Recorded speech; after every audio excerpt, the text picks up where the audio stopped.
Being a graphic designer is already crazy. Now imagine adding this to being a computer engineering student. Crazy, right? But it's possible.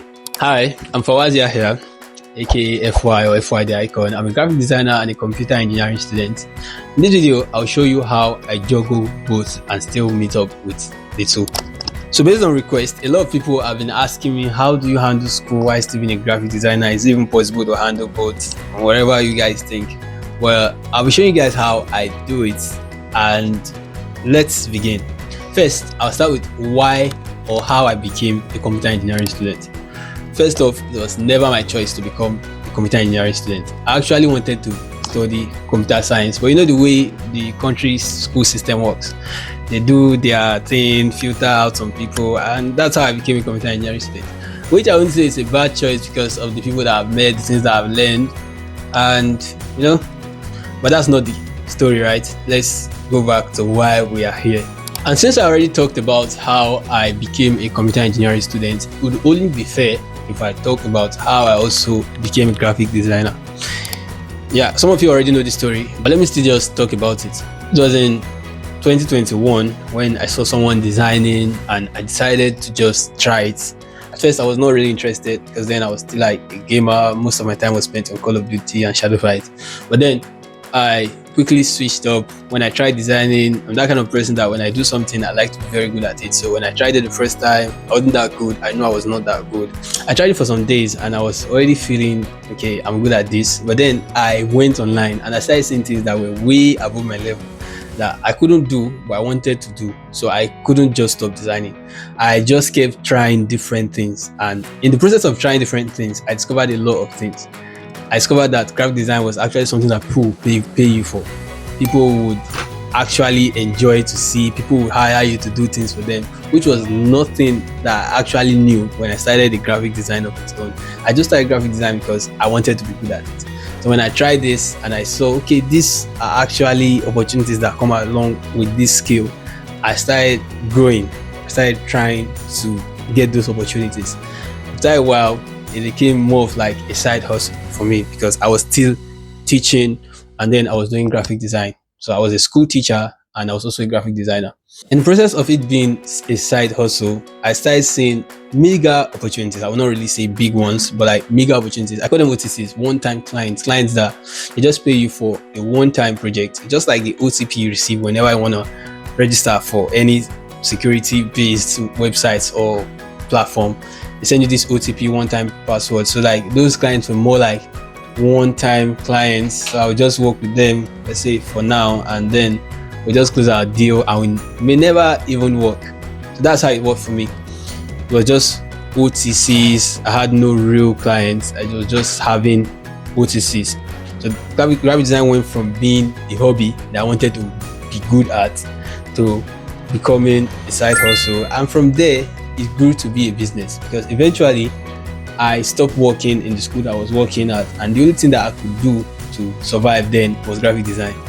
So I tried graphic design in different forms, from being a coach to being a freelancer to being some other things, right? I just tried different things that I thought would work for me. And actually, in the process of trying different things, I realized that I could still combine all of it and still be what I want to be. When you call yourself something, you actually limit yourself to that thing. A lot of people correct you based on what you call yourself. When you call yourself a graphic designer, when you're not doing what other graphic designers are doing, they'll correct you that you're not supposed to do this, you're not supposed to do that. That's why, in all essence, I do not like to describe myself as that graphic designer. I like to describe myself as someone who creates visuals for brand, right? I'm not your graphic designer per se, because when I break out of your graphic design level or when I do things that graphic designers are not supposed to do, you guys will just be like, don't use this phone, don't use this color, whatever. I do my thing my way, right? I do my own art. That's my own way. Then eventually I became a student. And the challenge that came with becoming a student and being a graphic designer was that both of them required time and sacrifice. You could not just be a student and not attend class, or you could not just be a student and not read and expect to pass. The same thing, you could not just be a graphic designer, like that's what you do, and not work for your clients and not post and not show up, no portfolio. Like you literally have to do both every single day. So this will cost you time and it also cost you sacrifice. So this was the funniest and hardest part. When I say funny, I don't mean laughable. I mean funny, strange. So like this was the funniest thing I had to encounter in combining both skills. Right, being a student is also a skill. In this video, like I said before, I'll be showing you how I handle both of them still without burning out. So there are a few things that I do. The first one is I like to schedule the things that I do. Right, when I have tasks to do, I literally set out times for each of them. So okay, I'm going to do this from this time to this time. I'm going to do this from this time to this time. What I mean is, let me give you an example. Okay, you know, as a student, you have to be in school every day, Monday to Friday. So, you know, I'm going to be in school from 8 o'clock, for example, from 8 o'clock to 3 p.m. That's 8 a.m. to 3 p.m. And then I'll be leaving. Perhaps I'll get home by 4 p.m. I'll do some extracurricular activities. Then by 5 p.m. I should be free. Then perhaps it depends on your schedule. You could just design from 5 p.m. to whenever and sleep, or you can decide I'll sleep first, then I'll design for about 2 to 3 hours or maybe 4, depending on you, and I'll read for so hours, then I sleep, and that's working for me fine. Right, for me, when I get back from school, I take a very short nap, and when I wake up I read for a few minutes or sometimes an hour, then I proceed to making designs. Usually, this is why I'm not available most of the times at that time. A lot of people say they reach out to me and I didn't get back to them at this time because that time I'm not on my phone, I'm reading or I'm doing research for things about school. Literally, you know, you can try to be consistent, but you know, Nigeria, we cannot really be consistent with someone that's not giving us money. So I just try it sometimes for school, and yeah, it works. You literally have to just know.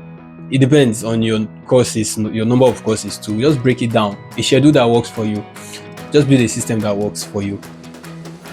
Do it small, and with time, you should be able to expand it to a better time that would work for you. Secondly, I like to leverage tech. I use tools like Notion to plan my whole week.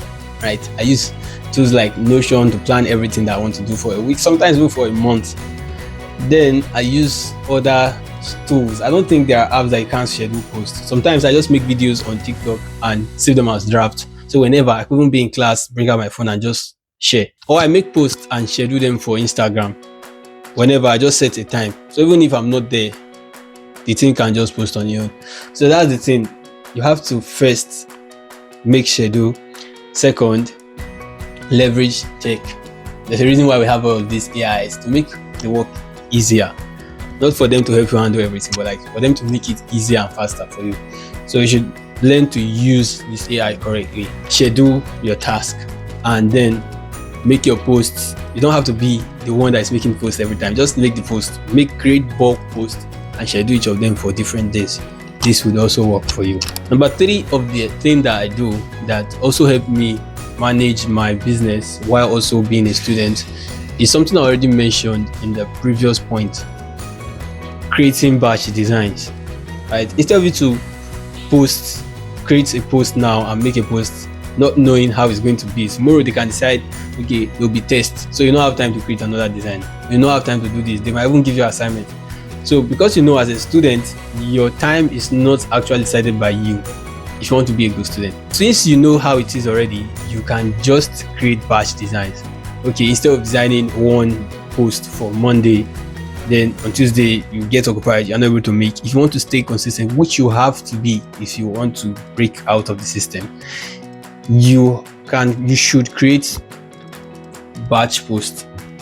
Create like 7, 10, even 30 posts and just schedule everything. So as a student, you can literally just be living your student life while everything's still going on for you. Leverage tech and do it in batch, so it's easier and it's faster for you. At first, it may seem so overwhelming and so time taking, but with time you get used to everything, and when you create batch contents, you realize it gets easier. Yeah, some of you might not agree with the next point, but you should also try to rest, because rest helps you focus. When I spend days without sleeping, like literally nights, some days I go 3 days sometimes without sleeping, it affects me in both sides. Like I get very weak that I cannot handle my designs correctly, and maybe I will not be able to go to school for a few days, and I will not be able to handle my assignments and whatever we'll be doing in school. So like when you do not get enough rest, it affects both sides, the school and the design. The final one that I'm going to be saying is actually something that even I am not pleased to be saying it, but I just have to because it's true. Sometimes school comes first. When you have exams knocking on your door, or when you have tests or assignments that you have to meet up with, you cannot say, I'll handle this client's work and I will not read, then I'll still pass my exams. Or you cannot say, I'm going to do this for this client and I'm not going to read. You should also put it in your mind that school is like, it has its own time. It's not something that you can always come back to. So when you have exams, you can always drop your design, tell your clients, communicate to them that, okay, I'll be having exams for a few days, so I may not be available, or my works will be delayed. Just kind of explain to them whatever you are doing. Actually, this point is not just for exams, as it's a general thing. When you are working with clients, you should always let them know that you are a student. This is the best point. That's what you should do. When you are a student, you are working with clients, let them know that you are a student. Some brands may not hire you because you are a student and they feel like you will not meet up. And this is best. So instead of you to have a problem with them because you are a student, it's better not to just work with them.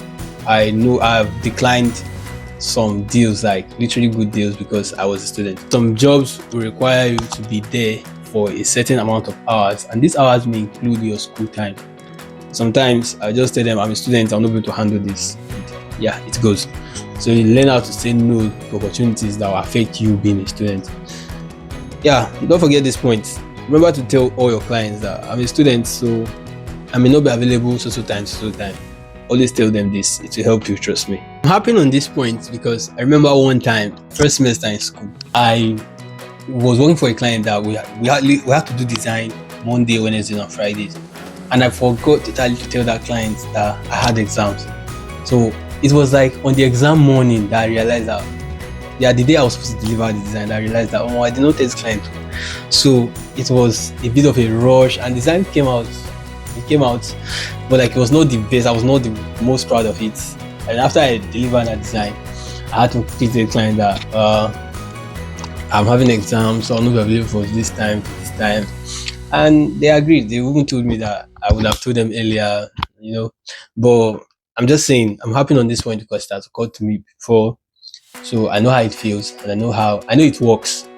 So if you have exam, tell your client, I'm a student, I have exams. Or when they want to hire you, let them know initially that you are a student and you may not be available to time, which is fine because you are human. There are things that you may not be able to do. If I'm being honest, being a student actually comes with 3 problems most of the times, and we can solve it if we know them. The first one is late nights. Being a student, it is impossible for you to see a student that sleeps on time every day, because literally we have one assignment to do, one test we're preparing for, one exam we have to do, and we don't sleep on time, or we don't even get enough sleep as students. And if you're a designer and you're a student, this will affect you on both sides. Another one is distractions. When you go to school, you get distracted by even the school itself. Sometimes the school itself distracts you. Sometimes you are seeing one thing or the other.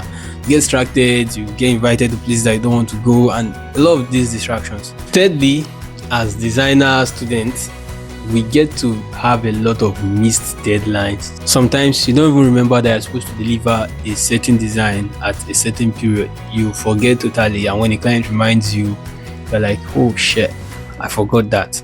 So as a student, for these things to work for you, you should just like apply the methods that I told you work for me. Have a schedule. When you have a schedule, you hardly forget because you get reminded every time you look at it. Have a schedule, automate things, use tech to your advantage. Automate things, create things in bulk and automate them. Then you should also communicate to your client. The base of every successful business is client communication. Tell them so is happening, and because of this I may not be able to do this. Let them know what actually is your problem at a certain time. So it could be exams, it could be tests, it could be assignment, but just let them know whenever you want to change something. When you inform a person of certain things before they happen, they get prepared and they know how to plan and execute things when such thing happen. But when you don't inform them, or you inform them at the very last hour, it kind of pisses them off. Even you as a person, take yourself as an example. When people inform you about things at the last hour, or they don't even inform you about it pisses you off, because it just feels like there is lack of trust and you guys don't trust each other enough to tell each other the things at the right time. The truth is, handling graphic design as a skill and still being a student, it's not the easiest thing to do. It's not even easy at all. But with time, when you start applying this method that I told you in this video, it gets better. Honestly, it gets better. Are you also a student and you're having problems with connecting your skill with your school? Perhaps this video should help you, and let me know about the struggles that you face. And if you are new here, don't forget to subscribe to this channel and share with anyone that you feel like will be needing the video too. And that'll be it for today. I'll be seeing you in the next video.